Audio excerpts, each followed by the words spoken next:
اور ان کے درمیان یہ فیصلہ ہو جائے کہ شوہر کو ایک مقررہ مدت دی جاتی ہے، اگر اس وقت میں اس نے بیوی کی طرف رجوع نہیں کیا تو بیوی کو طلاق ہو جائے گی، اور بدلے میں وہ بیوی کو حق مہر دے گا اور کچھ پیسے وہ ثالث جرمانے کے طور پر رکھے۔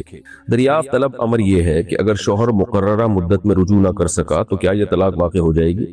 دیکھیں، اگر شوہر نے ثالث کو یہ اختیار دیا تھا کہ آپ جو فیصلہ کرو گے مجھے منظور ہوگا، اور اس فیصلے میں ثالث یہ بھی کہے کہ اگر میں نے فیصلہ کیا کہ مجھے یہ بھی حق دیں کہ آپ کی بیوی کو میں طلاق بھی دے سکتا ہوں یا نکاح ختم کرا سکتا ہوں یا اس کے خلا کی پیشکش کو میں قبول کر سکتا ہوں، تو اگر صاف لفظوں میں شوہر نے ثالث کو یہ حق دیا، یہ رائٹ دیا، تو پھر تو یہ شرط نافذ ہو جائے گی، اور شوہر نے رجوع نہیں کیا تو ثالث کو یہ حق ہوگا کہ وہ نکاح ختم کر دے، کیونکہ شوہر نے ثالث کو یہ رائٹ دیا۔ یا شروع میں تو یہ رائٹ ثالث کو شوہر نے نہیں دیا تھا، لیکن ثالث نے جب یہ فیصلہ کیا کہ اگر رجوع آپ نے نہیں کیا تو پھر آپ کی بیوی کو طلاق واقع ہو جائے گی، اور طلاق سے مراد بھی طلاق بائن یعنی نکاح ختم ہو جائے گا، تو اور شوہر نے اس پیشکش کو قبول کر لیا کہ ٹھیک ہے جی میں اس فیصلے کو قبول کرتا ہوں، تو قبول کرنے کے بعد بھی پھر طلاق واقع ہو جائے گی، کیونکہ یہ طلاق کا حق اللہ نے ہسبینڈ کو دیا ہے، شوہر کو دیا ہے، تو وہی حق ثالث کو بھی دے سکتا ہے، یا ثالث جب یہ حق لے اور اس پہ وہ ایگری ہو جائے شوہر تو بھی ٹھیک ہے، لیکن اگر شوہر اس پیشکش پہ ایگری نہیں ہوا تو پھر خود بخود طلاق واقع نہیں ہوگی۔ باقی جرمانے کی جو شرط ہے نا کہ اتنا جرمانہ دے گا، یہ شرط کا لدم ہے۔ لا يحل مال امرئ مسلم الا بطیب نفس منہ، کسی کا مال اس کی دل کی خوشی کے بغیر حلال نہیں ہے، تو یہ جرمانے کی جو شرط لگا دی کہ آپ اتنا پیسہ بھی دیں گے، تو اگر یہ شوہر مان بھی لیتا ہے نا پیسہ بھی دوں گا تو بھی اس پر لازم نہیں ہے کہ اتنا پیسہ دے وہ، ہاں حق مہر کا جو ہے حق وہ دینا پڑے گا۔ ثاقب رحمان بھارس، قتل کرنا حرام ہے، کیا قتل نہ کرنا ثواب ہے؟ زنا کرنا حرام ہے، کیا زنا نہ کرنا ثواب ہے؟ شراب پینا حرام ہے، کیا شراب نہ پینا ثواب ہے؟ اس پر تھوڑی سی روشنی ڈالیں۔ دیکھیں، قتل کرنا حرام ہے، قتل نہ کرنا اس وقت ثواب ہے جب قتل کا موقع ملے اور اس میں آپ کو فائدہ ہو رہا ہو اور آپ اللہ کے خوف سے بچ جائیں تو ثواب ہے۔ ایویں قتل نہ کرنا کہ کیسے ثواب ہو گیا؟ یہ تو پھر ساری دنیا نہیں قتل کر رہی تو کیا ہر وقت ثواب مل رہے ہیں ان کو؟ تو موقع ملا، لالچ بھی تھی اس میں، فائدہ بھی تھا، قدرت بھی تھی، اور سزا ملنے کا یقین بھی نہیں تھا آپ کو دنیا کی جو سزا ہوتی ہے، پھر بھی آپ اللہ کے خوف سے بچ گئے، یا شریعت کی وجہ سے بچ گئے، یا جنت کی لالچ میں بچ گئے، یا جہنم کے عذاب سے کہ خوف کھا کے بچ گئے تو ثواب ملے گا۔ اسی طرح زنا کرنا بہت بڑا جرم ہے، گناہ ہے۔ زنا نہ کرنا ثواب اس وقت ہے جب آپ میں زنا کی طاقت ہو، زنا کا موقع ہو اور آپ اللہ کے خوف سے بچو، پھر ہے تو یعنی جیسے موقع لگا نا آپ کو ملا زنا کا، آپ کر سکتے تھے لیکن آپ نہیں کر رہے، تو یقیناً آپ کو صرف یہ نہیں کہ ثواب ملے گا بلکہ بہت زیادہ ثواب ملے گا۔ رسول اللہ صلی اللہ علیہ وسلم نے فرمایا 7 لوگ ایسے ہیں، 7 یظلهم اللہ فی ظلہ یوم لا ظل الا ظلہ، 7 افراد کو اللہ قیامت کے دن اپنے عرش میں کے سائے میں خاص سایہ دے گا اللہ تعالیٰ ان کو۔ ان میں ایک وہ رجل دعتہ امرأۃ ذات حسن ومال قال انی اخاف اللہ، کوئی حسین عورت اس کو زنا کی دعوت دے اور وہ کہے کہ مجھے اللہ کا خوف ہے، تو چونکہ اس کو موقع ملا نا زنا کا اور اس نے وہ موقع ضائع کر دیا اللہ کے خوف سے، تو یہ بہت بڑے اجر کا مستحق ہوگا۔ تو کسی گناہ کا انسان کو موقع ملتا ہے، جیسے شراب پینے کا موقع ملا اس کو، دل چاہ رہا تھا پینے کا، نہیں پیا اس نے، نہیں پی اس نے، تو یہاں اس کو شراب چھوڑنے کا ثواب ملے گا۔ اچھا بھائی، مہاراشٹر انڈیا سے کسی نے پوچھا ہے، میرا ایک دوست ہے، اس سے بچپن میں زنا ہو گیا تھا لیکن اس کو پتہ ہی نہیں تھا کہ یہ گناہ ہے، اگر اس کو بڑے ہو کر پتہ چلا تو کیا اس کی معافی ہے؟ اگر ہے تو پھر کیسے کریں؟